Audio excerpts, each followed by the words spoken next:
Our story begins in California on a specific date, November 7th, 2018. At 4 p.m., we meet our protagonist, Kevin, a school bus driver going through his daily routine, safely dropping off each student at their home right on schedule. On his way back to the depot, a weather alert on the radio catches his attention. The warning is dire. Severe winds are expected to hit the area the next day, but Kevin brushes it off. He walks into his manager, Ruby's office, and asks for overtime. He desperately needs the money. After his father's death, he separated from his wife, Linda, and became the sole provider for his mother and his son, Sean. But Ruby tells him the senior drivers get priority for extra hours. Dejected, Kevin leaves and heads home, only to face an even bigger disappointment. His mother tells him that Sean faked being sick to skip school. Kevin enters Sean's room to talk some sense into him, convinced his son is lying, but Sean's response is a gut punch. He says he'll drop out of school if he has to keep living with him, blaming Kevin for the separation from his mother, Linda. Kevin is emotionally shattered. He yells at his son, then steps outside the door and breaks down, crying, feeling powerless to win his own son's love. The next day, the forecast becomes a terrifying reality. The violent winds arrive, but it's worse than just wind. The sheer force snaps a cable on a massive power line tower deep in the forest. A single spark ignites a monstrous fire that begins to devour the trees with terrifying speed. At 6 a.m., Kevin arrives at work and picks up his bus. As he drives past the forest, he spots the flames and immediately calls the fire department. Fire crews race to the scene, but they're met with a horrific sight. The fire is in the heart of the forest, with only one narrow road leading in. The closer they get, the thicker the smoke, blinding them as the fire grows exponentially, consuming everything in its path. The firefighters realize they are about to be trapped. They call for backup and immediately retreat before the flames cut off their only escape route. This is where Fire Chief Ray and his aide, Kaysen, enter the picture. They pinpoint the fire's origin and check on populated areas, especially the largest town, Paradise, confirming the fire hasn't reached them yet. Ray immediately orders more fire trucks to the scene. He quickly discovers that the power lines caused the disaster and tells Kaysen to get the utility company on the line to cut the power. Instead, two company reps show up, and Ray explodes with rage. He had sent them multiple warnings yesterday about this exact risk, but they were completely ignored. The reps try to calm him, assuring him a team is on the way to follow his orders. Deep inside the inferno, a firefighter named Hobick radios Ray. He reports that embers are raining down from the forest onto residential homes. Ray orders him to evacuate everyone to a safe location. Hobick rushes to get people out of their houses, directing them to a nearby lake for protection from the falling fire. Meanwhile, Kevin gets a call from his mother. Sean has a high fever. He really is sick. A wave of guilt washes over Kevin for not believing his son. He immediately stops at a pharmacy to buy medicine. At that moment, his ex-wife Linda calls. She says Sean called her, crying, begging her to come get him. Kevin reassures her he has the medicine and is on his way. But he has to cut the call short when his boss, Ruby, calls, ordering him back to the depot immediately. The bus needs maintenance. In the escalating chaos, Hobick radios Ray again, pleading for immediate backup. He and the evacuees are forced to wade into the lake to shield themselves from the burning embers. But disaster strikes. The support team Ray sent finds the road completely blocked. When Ray calls Hobick to check on him, he hears a broken man, crying that they are being burned alive and that many are injured. Then comes the worst news of all. The fire is moving at an insane speed directly towards the town of Paradise. Ray makes an instant decision, issuing an evacuation order for several zones east of Paradise. He and Kaysen board a recon plane to assess the fire from above, trying to strategize a way to fight it. But another crisis hits. The Paradise Police Department's communication systems go down, leaving them unable to alert all residents to evacuate. In Paradise, a teacher named Mary is trying to keep her students calm. Her terrified principal tells her to call the parents to come pick up their children. The problem is, over 20 of the students have parents who work out of town. Mary sends a quick text to her sister, telling her to grab her son and get somewhere safe, Then she starts calling the other parents, one by one. At the same time, Linda calls Kevin again. She tells him Sean doesn't want to live with him anymore, that he ruined his life by returning to a town he fled 26 years ago out of hatred for his own father. Her words hit Kevin hard. In a split-second, life-altering decision, he ignores his orders, turns the bus around, and heads back to check on his son. Seconds later, the official evacuation order reaches Ruby, who contacts all her drivers, instructing them to take any children they have to the Chico warehouse outside of town. Back at the school, Mary has reached most of the parents, but 23 children are still stranded with her.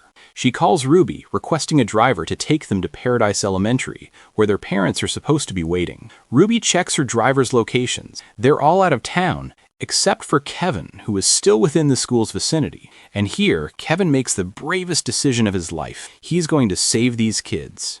He speeds to the school and loads the children on board. At the last second, a father arrives and takes his daughter, leaving Kevin and Mary with exactly 22 children. Mary shows Kevin the official route designated by the police.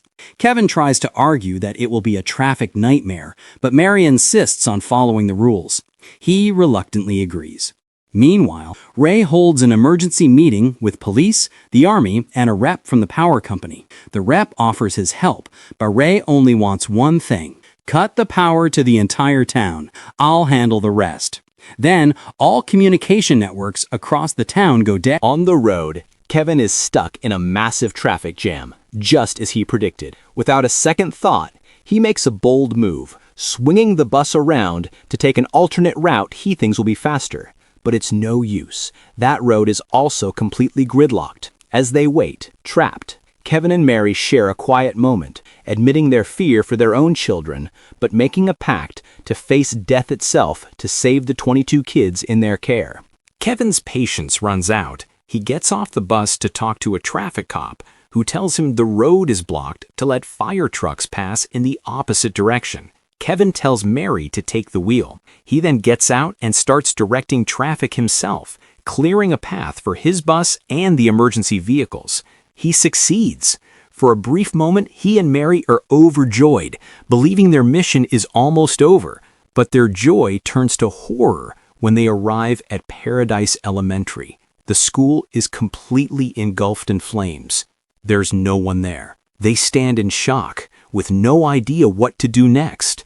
But Mary's mind races, and she makes a decision. Their only option is the Chico warehouse. Surely the parents would have gone there. At the command center, the situation is grim. Only 8,000 people have been evacuated, while over 30,000 remain trapped in the fire zone. News of Kevin's bus reaches Ray, and things get worse when he learns that their route is lined with gas stations, all potential bombs.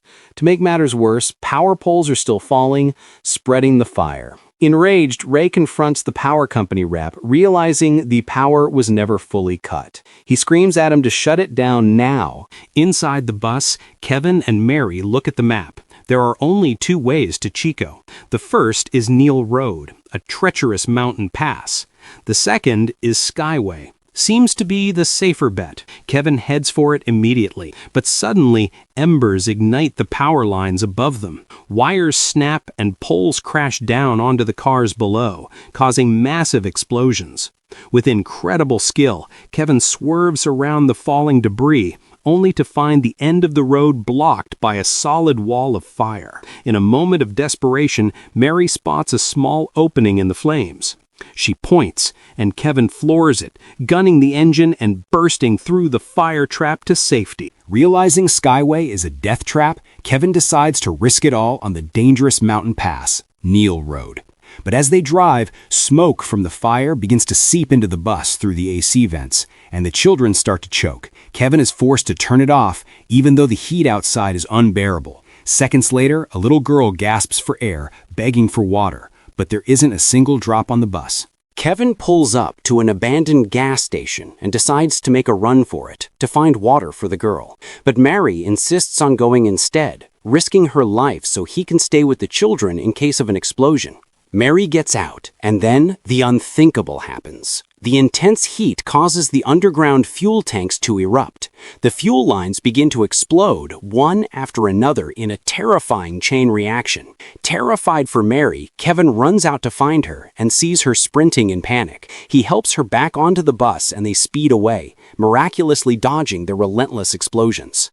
In the back, Mary keeps the children calm until they are finally clear of the danger zone. At the Chico warehouse, Ruby tries to reassure the frantic parents. She tells them their children are with Kevin and Mary and that she has complete faith in Kevin's ability to bring them back safely. At that moment, Kevin is navigating the pitch-black Neil Road, using a flashlight to illuminate the cliff's edge to keep the bus from plunging over. But bad news reaches Ray.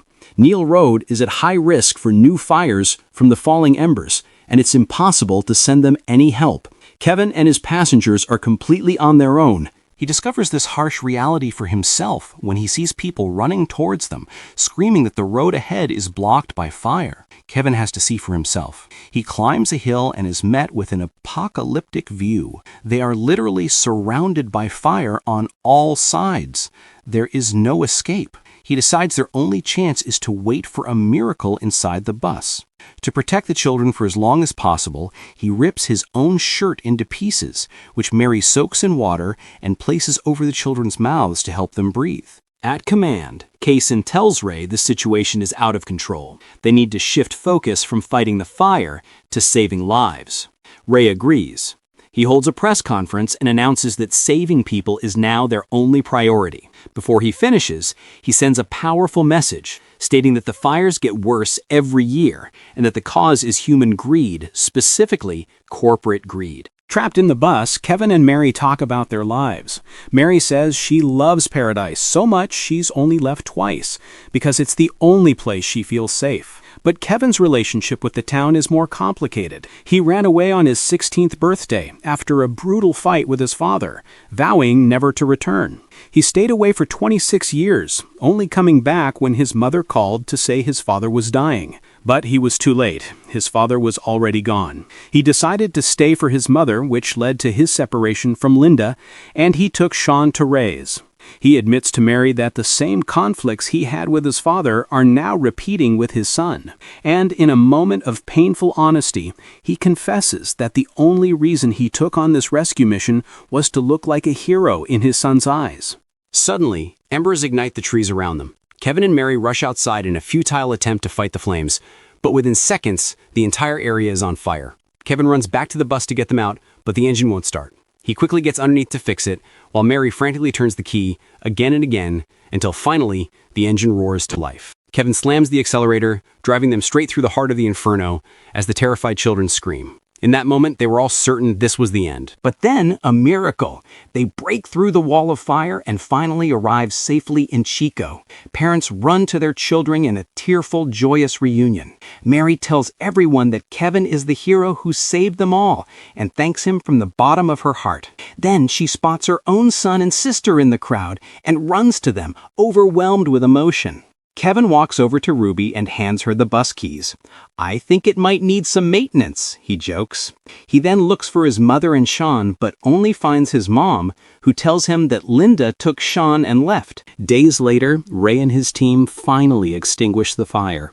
Kevin returns to his home, now just a pile of ash, searching for a photo of him and his son. But then he sees Linda and Sean walking towards him. They had heard about what he did. Kevin is overcome with happiness. His son was back. In the end, we learn that the fire went down in history as the deadliest in California's history, with 85 fatalities and over 13,500 homes destroyed. Ray's investigation proved the power company was responsible. Its officials faced 84 counts of involuntary manslaughter and paid $13.5 billion in compensation.